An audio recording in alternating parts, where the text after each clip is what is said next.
Oh my God, bro. This exhaust. I'm done. Oh, boys, y'all have been waiting for this one. Well, it's raining outside right now. I was gonna go outside to chat a little bit, but I don't wanna get my camera ruined. Bad experience. Remember that day we rescued Amazon? Well, I sacrificed like a $3,500 camera setup because of all that snow. It was good content. We helped a lot of people. So I guess you could argue it was worth it. Lesson learned. All right, guys, so today, the time is finally here. Since we revealed the LBZ on the channel and I gave it to Jake, he has been driving it around and very much loving it. Over that time, we've been contemplating what it is that we want to do to this already very manicured LBZ DURTYMAX. And I think finally we have the direction that we're gonna go. Now, it's gonna take some time for some of these parts to arrive, but in the meantime, we actually are kicking off mods today, or should I say Jake is. Unfortunately, I am extremely busy wrapped up in things in the office for the rest of the day, so I'm gonna kind of let Jake take this one from here. But just to introduce it, there's a few immediate things that since adopting that truck in our possession that we needed to change. One might be kind of a little obvious, and two might not be all that obvious, but it's very much functionally inspired. As you guys know, all of the manufacturing and production for Enthusiast is handled here in Lancaster. I'm extremely proud of that because I'm from Lancaster and I love to support small business through all of the awesome people that help to make this business possible. In that, there's a lot of stuff that we do to handle packages and the materials that we sell through Enthusiast ourselves. And with doing that, pickup trucks become very handy. I also happen to use my Corvette to do that sometimes, but only on nice days. And while on miserable days, there are certain things that we need to do to keep all those goods nice and safe, secure, and dry. Plus, there was a mod on the truck that some people absolutely love, but I haven't really had the best experiences with, that Jake also wanted to change. I actually think Jake's down at the shop right about now. Let's switch over and see what he's up to. Actually, before we do that, I just needed to let you guys know, this is a really big deal. How could I forget? This is something that I'm so excited about. It's the fact that Dream Diesel giveaway number 18 is launching June 1st. And you're not gonna wanna miss the announcement that first week. There's something that's very big happening. Mark your calendars. All right, Jake, where are you at? Good morning, I think. Yeah, it's still morning, somehow. Today we have a full day of activities with the LBZ and the shop. I am going to change all of the fluids and all of the filters that I possibly can, just for housekeeping purposes. We don't know the last time they were changed. The dude before us, I think, took pretty good care of this truck, but we don't know for sure when the last time everything was changed. Holy bouncy Batman. But we're gonna go through, make everything fresh, refresh everything. That way we know and we can keep up on the maintenance properly. So first things first, we gotta go get all the supplies that we need from AutoZone and the Chevy dealership. All right, guys, got all of our filters. We just got done here at Whitmore. Thankfully, they had everything. Okay, Siri, jeez. Thankfully, they had all the filters that we needed, so let's get back to the, well, we gotta stop at Lime Ridge and pick up that first mod. Bittersweet. Programmed my phone to say plug it in every time it gets power plugged into it. Why? Because why not? And yeah, she won't shut up now. So let's get over to LRA and get that mod. Wow, it has been a minute since we have been down in the shop. Well, at least for me. Jack was just here working on Surge.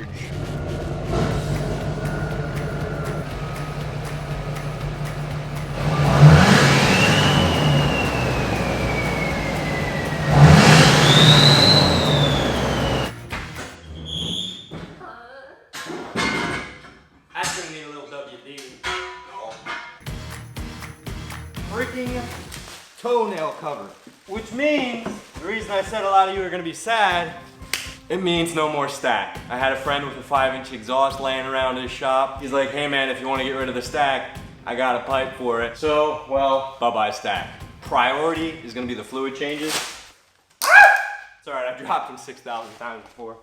But as per always, we went with the backflip MX4 just because it is low profile, it is sleek, and it's a nice hard top. But in order to put that in, we gotta take the stack out, but first we gotta change all the fluids. So as you can see, we got a lot to do. Like I said, boys, we're changing as many, and girls, sorry, not to discriminate. We are changing as many fluids as I can. I mentioned we're gonna do the coolant, so we're gonna flush the coolant and put some new stuff in. Windshield wiper fluid, because it's been complaining it needs some. Dexron transmission fluid, because I'm going to change the external filter. I'm not going to go crazy. Got the Enthusiast foam cannon for obvious reasons after I'm done changing everything. And we got this big old jug of Earl. Oil filter, or external trans. Going to change the lift pump filters too. I think we have some extra ones here, hopefully. Actually, let's start with the easiest first, which is going to obviously be my windshield wiper fluid. Sunroof. Well, that's unfortunate. All right, that's not getting changed. I'ma let out the hood, out the hood, out the wake up, get out the sheets. We came for one man, forget that piece. You take the west side, take out the east, I'ma put them in the case. All right, guys, take a little pause in the action here for a little bit of informative information.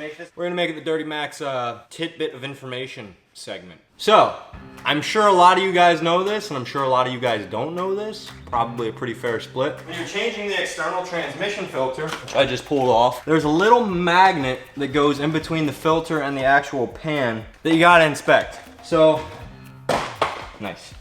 Here's my fresh filter. That's really not important right now, but when you take the old filter off, let me grab a set of gloves here. All right, so when you take that old filter off the transmission, there's a little magnet. So what you gotta do is if you inspect this, obviously it's gonna have a little bit of metal dust on it, but if there's any big chunks or stuff that looks really alarming, you're gonna know it looks really alarming. Fortunately, this one's pretty clean. It's got a little bit of, like I said, metallic goo on it, I guess, which is just very fine metal, but there's no real big chunks, which is great. That's a good sign. If there were some big chunks, you best be planning for a transmission rebuild or a whole new transmission. Plan for worst case scenario if there's chunks on this this magnet. Like I said, a little bit of sludge, which is typical. I mean, it's a transmission, it's metal on metal, so it's gonna have a little bit, but there's no big chunks, so that's good. So what we'll do is we'll get this cleaned up, we'll get that placed back up in there, put some transmission fluid on the new filter gasket, and get that screwed back in. Simple as that. A little bit of brake clean. Easiest way to clean it. And by a little bit, I mean like half a can, at least. Nice. Good and clean. Brandy spanking new magnet. Not really, but looks brandy spanking new. All your paper towel chunks off. And then, like I said, clean off your gasket area so you get a nice tight seal. Now, one day I will eventually change all of the internal filters and gaskets and PTO gaskets and all that, because it's not leaky, but you can definitely tell it could use a new gasket. It's kind of like squeezing out the sides. Not leaking, but squeezing. So you can put it right on the filter there, and then take some of your new transmission fluid, finger dip that, get a little on your finger, because you obviously spill a little bit when you're taking that off. Obviously we're gonna check our transmission fluid levels then. We don't wanna run on low fluid. So then just take a little bit of that new, just like you do with your oil gasket, get a little lubed up so it doesn't stick on you, and then you are good to reinstall that puppy. Simple as that. Make sure it's good and tight. Again, you don't have to freaking cinch it down to 364 foot-pounds. A little past hand tight, about a turn and a quarter past hand tight, and you are ready to rip. Perfect. Same thing again. Take your filters off. There it is, nice.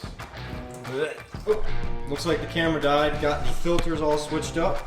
Back right where they came from. You gotta prime it so you leave one of them cracked so the air can escape, and then just got to turn the ignition to on, like not on, but auxiliary mode. A little bit of diesel's gonna come out, not much.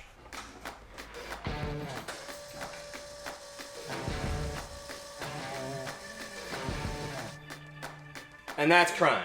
A few moments later. All right, guys, quick update.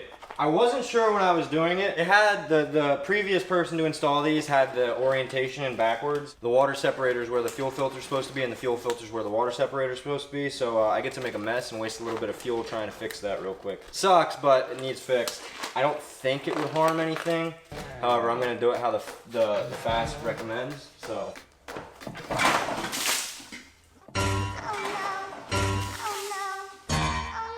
Yikes. This is not what I meant when I meant make a mess, but at least the container's empty now. Hey, we're learning. We're all learning together. As you guys know, this is my first diesel, so we're figuring it out. All right, let's jack her back up and get under there to do the diff fluid. I think we should make a t-shirt for me called like Spill a Lot or something. Jeez. What's that, like the 5th time in a row I've spilled something during an oil change? Oh yeah. Definitely is due for a change.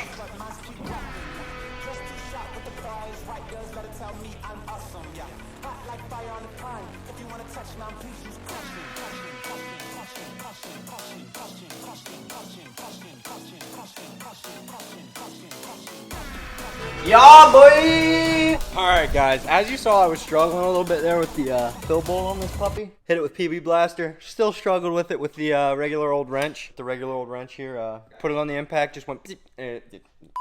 Alright, so some people let diff fluid go their whole lives, to each their own. I personally like changing the fluids. Like I said, I think that diff was from factory. I don't think it was ever changed. All the bolts cracked. They all still had their Loctite on them. Factory gasket. It's an older truck. Like I said, it has quite a few miles on it, so I decided to change it. But look at this. Looks like your normal like diff fluid, right? Let's get a little agitation action in there. Oh yeah. Nice and metally. Not terrible. I mean, it's expected, but it was definitely time for a change, and I'm glad that we did, because that'll just make that axle so much happier. Yeah. Always keep your maintenance up, fellas. But we got this off. It's like lunchtime, and I've been working all morning, so I'm getting hungry. Like I said, I want to drain the coolant and flush it, which is that little hose right there. So I'm gonna drop it. I still have oil, I still have diff fluid to put in yet. So I'm keeping a mental list of that so I don't start it and run it without oil. Wouldn't that be a shit show? But that's not happening. So what I'm gonna do is I'm gonna quick drop the truck down so the pan right there can catch the coolant.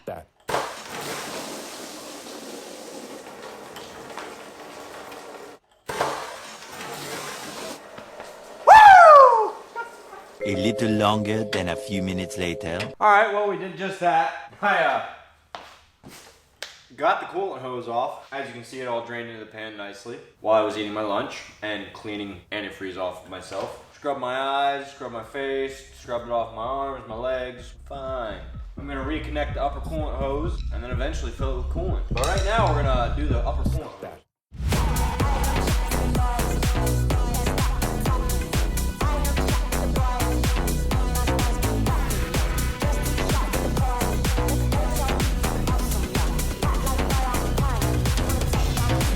One eternity later.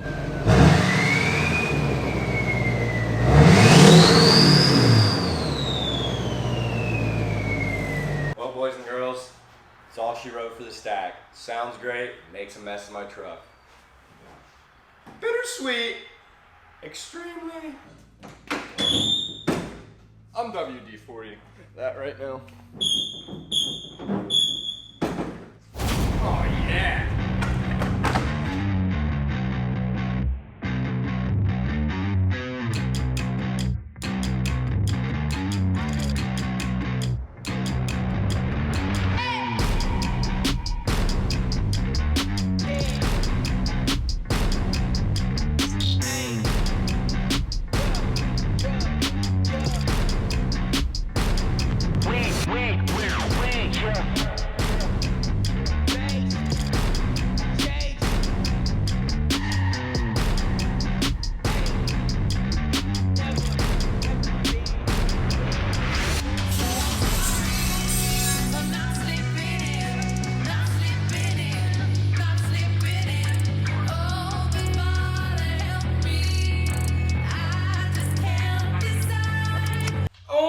God, bro. This exhaust. I'm done. I'm Alright, guys. Many curse words later, I installed my first exhaust. Pretty freaking tight. I'll take it. Shouldn't rattle. If it does, we're just dumping her at the downpipe. That's just what I've resorted to at this point. Right out the bottom. But we're gonna try and install this toenail cover here real quick.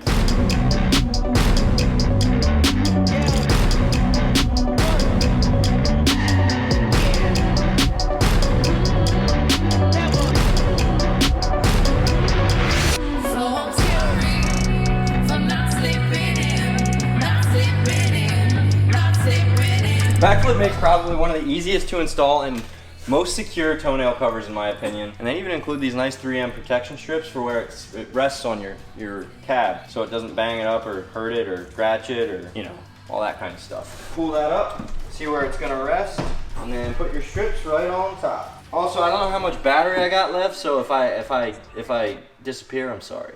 See you guys.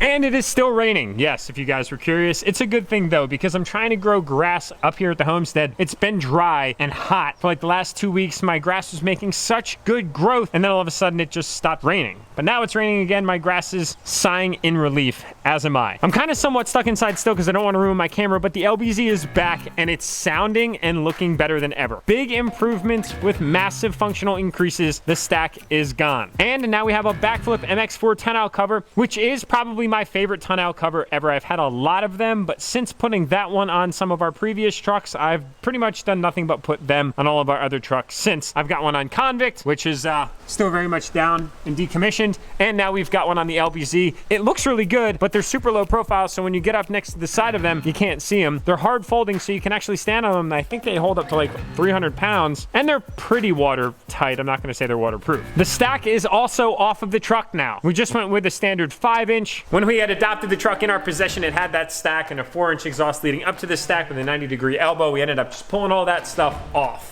Believe me when I tell you, it looks really, really good. I'm very, very happy with it, to say the least. Good job on Jake for taking the lead on this, man. I've been getting so much work done here in the office. It's just, these days happen more frequently than you would imagine. It's just that I don't really decide to share it with you guys all that much because who really cares about pushing papers, right? So as I had said, stay tuned for the announcement of Dream Diesel Giveaway 18 on June 1st. It's just about 1 week away. Mark your calendars, boys, because we're raising the bar, and it's very, very exciting.